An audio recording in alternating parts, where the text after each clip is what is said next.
선생님, 보통 분들은 이 선원이 어떻게 움직이는지 뭐 이런 거를 잘 모르거든요. 그래서 선원 일과라고 할까? 하루를 어떻게 시작해서 어떻게 한다라는 거를 이렇게 간략하게 한 번만 말씀을 해주시면 일반 분들은 선원이 있는 걸 알고 하지만 선원에 들어와 볼 일도 없고 선원에서 스님들이 어떻게 수행하시는지도 잘 모르니까 그것 잠깐만 이렇게 말씀을 해주시면. 새벽에 일어나면은 그걸 뭐 때에 따라 2시에 일어나는 것도 있고 3시에 이제 예불 하는 데도 있고 또 4시에 하는 곳도 있고 다 그렇거든요. 이제 죽비 삼타로서 예불하고 그러고 이제 바로 이제 입선. 그러고 이제 공양 시간.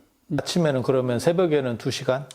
이제 2시간 하는 것도 있고 3시간 하는 것도 있고 이제 그러는데 보통 하는 2시간 이상 이제 이 정진을 하게 되죠. 아침 공양이 또 되는 거죠. 그래서 이제 아침에는 주로 이제 바로 공양을 하게 되잖아요. 월정사 같은 데는. 이제 원래는 뭐 과거에야 다 바로 공양이 대중 속에서는 전부 바로 공양으로 하루 세 끼를 다 이제 그렇게 살았지만은 지금 또 바로 공양하기도 이게 사중의 행편상 쉽지 않은 수가 많아요. 이거 상을 갖다 많이 또 봐야 되고 날라야 되고 하는 것들이 이게 이제 여러 가지 후원에 이제 뒷받침 필요한데 이런 걸 후원에 어려움을 갖다 많이 또 주기 때문에 그냥 또 상공양으로 가기도 하고 그러는데 아침 먹고 나서 포행 잠깐 하고 그러고 나서 이제 주로 뭐 8시 정도 되면 되게 입선을 하죠. 거의 뭐 10시에 방선하는 데도 있고 11시에 방선하는 데도 있는데 그럼 방선하면 또 이제 부처님께 맞이 올리는 것 대중이 다 참여해서 맞이를 같이 올리게 되고 그 뭐 대중이 함께 법당에 참여해서 사시 맞이 이제 불공과 더불어서 온 대중이 함께 하는 데도 있고 또 월정사에서는 선언의 대중들은 선언의 부처님 전에 거기서 이제 이 죽비로서 이제 맞이를 올리고 그러고 이제 정심 이제 오공 정신 공양을 하게 되죠. 그 정신 공양은 원래는 법 공양을 해서 그렇게 해서 여법히 이제 가사장삼을 수하고 법 공양하는 것이 전통적인 이제 그런 예법 공양에 대한 이제 예법이기는 한데 지금은 이제 또 여러 가지 사중의 행편상 그렇게 해서 이제 바로 공양 또 내지는 상공양 이제 이렇게 이제 하게 되고 오후에 이제 정진을 2시간 내지 3시간 이렇게 하고 이제 또 이제 저녁 공양 저녁 공양을 갖다 이제 저녁 예불 주로 이제 7시 이제 전후 해가지고 하게 되고 그렇게 해서 주로 이제 뭐 9시까지 정진하는 또 내지는 10시까지 정진하는 데도 있고 뭐 그렇게 해서 이제 지침 이제 하게 되는데 이제 하루 일과로서 쭉 계속 이제 돌아가는 일들이거든요. 그 뭔 일이 있게 되면은 중요한 일이 있다 이러면은 큰 방에서 이제 대중 공사를 해야 되죠. 또 적은 일들은 이제 차담을 하는 이런 이제 시간 속에 이 하루의 일과나 이런 것들 특별한 일 대중이 산중이 움직이는 이런 걸 같이 이제 사중과 함께 해야 될 일 이런 거는 이제 통고를 해서 서로 이제 사전에 입성 스님 다 예시를 하게 되죠. 그러면서 이제 이 모든 것들이 대중생활이 차질이 없게끔 또 사중과 함께 해야 될 일들은 또 하게 되고 또 때에 따라서는 이제 월정사는 금요일이 항상 이 전나무 숲길을 스님들이 전부 깨끗하게 청소를 해서 아침 7시 반 되면 이제 울력 목닥을 쳐서 아침 이제 울력을 전나무 숲길을 이제 일주일에 한 번씩은 쓸어드리거든요. 그러면 이제 오는 분들에게 다 이제 기쁜 헌연한 잘 이제 청소가 된 이제 이런 전나무 숲길을 그걸 하나 제공해 드리는 거지. 어떻게 보면 전나무 숲길로서 세상에 해양시켜 드리는 거예요. 이제 그런 일 조금 해주는 것도 이제 사중 또 오는 분들에게 우리가 그래도 좀 봉사해주는 그런 이제 역할로 생각하면서 울력이라는 건 이제 대중이 또 함께 더불어서 하는 이 울력 시간이 되면은 그건 뭐 이제 죽었던 송장도 벌떡 일어난다 하는 이야기를 하고 조실 스님이나 큰 스님들도 누구라도 병한이 깊지 않으면 다 이제 참여해야 된다는 거예요. 만일에 특별한 일이 있어서 큰 스님이 못 나오면은 시자 스님이라도 특별하게 보내가지고 이 울적에는 참여해야 되는 이제 이런 게 전통적인 하나의 그런 청규랄까 이제 그런 거죠. 저도 뭐 이게 물론 대중과 함께 이제 생활해야 되지만은 뭐 울력 시간에 이런 것 스님은 원래 울력 안 빠지시잖아요. 빠지면 안 되는 거죠. 예. 스님이 빠지시면 더 힘들 거예요. 다들. 어디까지 빠져야 되나 뭐 이러면서 또 아니, 빠질 수가 없지. 울력은 뭐 이거 빠진다는 건 그건 이제 이게 전통적으로 이제 체면이 없는 일이죠. 체면도 없고 원래 그건 대중의 또 이제 질책을 받아야 되는 이런 일이 되는 거예요. 하남 스님은 그 종정이실 때도 울력을 안 빠지셨다 뭐 이런 얘기가 있잖아요. 그렇죠. 어른도 빠져서는 원래 안 되는 거죠.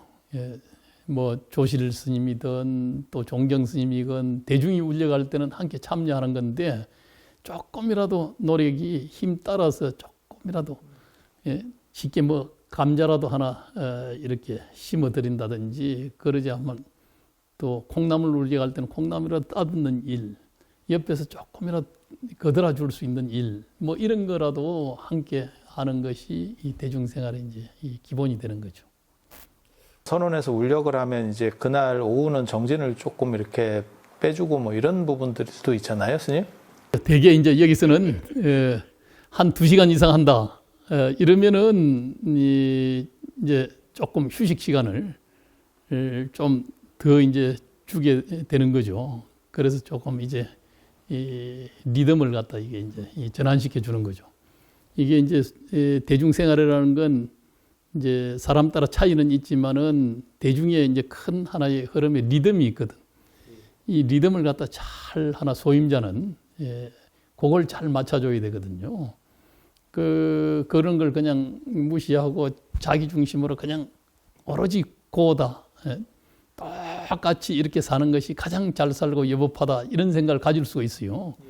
그러나 이제 대중이 조금 뭐 좀 침체한다든지 좀 뭐 어려움이 있다든지 여러 사람이 많이 좀 뭐 아프다든지 이런 일이 발생하면은 대중의 이게 리듬을 갖다 조정을 해줘야 되거든요. 그거 없이 그냥 계속 하게 되면은 대중의 그런 불만이나 어려움이 이제 생겨난단 말이에요. 그 이제 그런 걸 적절하게 잘 조절하는 게 이제 소임을 보는 이제 입성 스님이나 또 선언의 지도자들이 이제 그런 걸 잘 살펴서 리듬 조절 잘 해줘야 되는 거죠. 원래 율장에 보면 그 리더는 그러니까는 행주인이라고 나오는데 그 리더는 사람들 얘기를 전체 이야기를 듣고 그걸 조율을 해서 맞춰주는 사람이지 군림하는 사람은 아니었던 것 같아요. 그게 왜냐하면 만장일치제이기 때문에 그래서 그거를 잘 보고 이렇게 살펴주는 게 진짜 리더의 중요한 덕목, 그 다음에 그 존중의 리더십 뭐 이런 거 같기도 한데 사실 그렇게 울력 때는 이제 몸을 쓰니까 약간 풀어주는 부분도 있는 거고 또 선언의 어떤 때는 이제 가행정진이나 용맹정진 뭐 이래서 가행정진은 이제 시간을 좀 더 늘려서 이제 플러스 알파로 하는 거고 용맹정진은 날을 세워서 뭘 하고 뭐 이런 때도 있잖아요. 그래서 스님 혹시 그 가행정진이나 용맹정진도 참석을 해보셨나요? 해봤죠. 전에는 뭐 우리가 나월 8일 되면은 주로 이제 이 용맹정진을 뭐 3일이 됐건 일주일이 됐건 성도제일이죠. 예. 성도제일이 되면 항상 그렇게 이제 했는데 이제 요즘에는 그런 문화들이 이제 많이 줄었고 그 시기를 주로 맞춰 가지고 아마 지금 해인사 같은 데 용맹정진은 그 이제 지켜오기도 하는데 옛날 사무소 살 때는 그 용맹정진을 그렇게 또 일주일 정도는 이제 선언해서 많이 했거든요. 이제 용맹정진이라는 것도 이제 자기가 하기 싫어도 이제 함께 하는 데서 대중이 힘이 돼서 그 시간을 갖다 막 어려운 속에 함께 이제 하거든요. 혼자서 그냥 할 수도 있지만은 혼자서 그 날을 일주일씩 막 세기는 어려울 거예요. 이제 그건 이제 자기가 특별하게 이제 이 원력적 마음을 가져야 되는 거죠. 뭐 폐간 수행을 하는 사람도 있고 또 뭐 용맹심을 내서 막 이렇게 한철 뭐 이 용맹정진 하는 데도 전에 있고 막 그랬잖아요. 이제 그러지만은 이제 용맹정진은 나는 그렇게 생각하는데 이제 물론 대중이 할 때는 한번 해보는 것도 체험상 이제 굉장히 괜찮다 생각은 드는데 억지로 하게 되면은 이게 다 뭐 잠도 참아야지. 특히 수마가 이제 잠 안 자고 앉았다는 건 이제 수마가 또 몸 자체도 계속 그냥 앉아 있게 되면은 이게 보통 힘든 게 아니거든. 그런 걸 갖다 이제 수행하는 이 마음 힘으로서 그걸 다 인내하면서 이제 넘어서야 되는 거지만은 그것도 의미는 있지만은 수행 분상 속에서 잠이 안 오는 시절이 또 있어요. 잠이. 정말 간절해서 막 이게 잠 자체가 안 오는 시절. 이때는 절로 하나 용맹정진 같이 이렇게 되는 거지. 이제 그러면은 더 금상첨화인데 용맹정진이.